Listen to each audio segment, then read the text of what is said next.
L'opérateur Orange a inauguré ce matin une nouvelle antenne 4G. Située en zone rurale, sur la commune de Frincé, les communes de Thieulin et Saint-Denis-des-Puys pourront, elles aussi, bénéficier de cette couverture.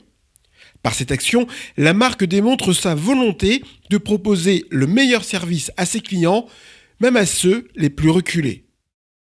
Il y a un vrai attachement effectivement d'Orange qui souhaite que les territoires ruraux soient couverts en mobile et donc on fait énormément d'investissements en France pour couvrir ces zones-là. Et là vous avez l'exemple aujourd'hui du fait qu'Orange apporte la 4G, puisqu'on parle bien de 4G, donc des débits extrêmement importants aux habitants des 3 communes concernées. Encore une fois, notre attachement c'est d'apporter la 4G et un service de qualité à tous nos concitoyens, y compris en zone rurale. Et Orange fait énormément d'efforts pour effectivement investir dans les zones, dans les petites communes de moins de 2500 habitants pour leur apporter aussi les services de la vie quotidienne, les objets de la vie quotidienne que représente le numérique et les services mobiles en particulier. Une nouvelle qui ne pouvait que ravir la députée de la 3e circonscription qui a fait de l'accès au numérique un enjeu prioritaire pour les habitants de son territoire.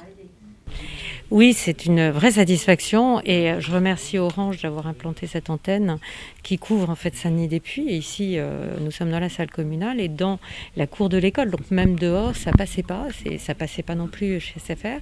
La couverture du centre-bourg, qui couvre à la fois Saint-Denis-des-Puys et une partie de Frincé, était extrêmement mauvaise. C'est devenu vraiment une nécessité que d'avoir une couverture mobile. C'est ce que me disent les gens. Donc il y a encore, oui, des zones qui sont pas bien couvertes dans la circonscription.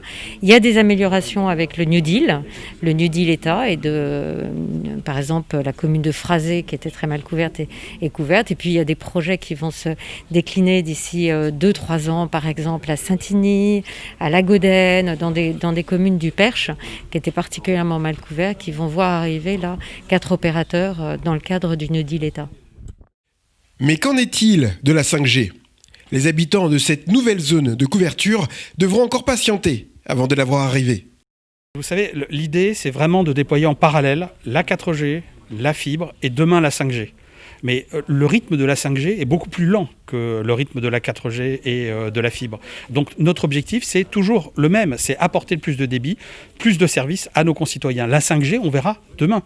La 5G, elle commence à se développer dans certaines zones urbaines. 25% de nos déploiements doivent être faits en zones non denses. On va les faire, ces 25%, on doit les faire d'ici 2025, mais il était hors de question pour nous d'attendre, de suspendre le déploiement de la 4G, le déploiement de la fibre, en attendant une 5G qui viendra après, qui viendra plus tard, qui viendra compléter nos déploiements. Concrètement, si vous résidez à proximité de Frincé, vous aurez l'obligation de souscrire un contrat mobile chez Orange, si vous souhaitez bénéficier de la 4G. Tout cela dans l'attente qu'un autre opérateur ne s'installe sur cette antenne.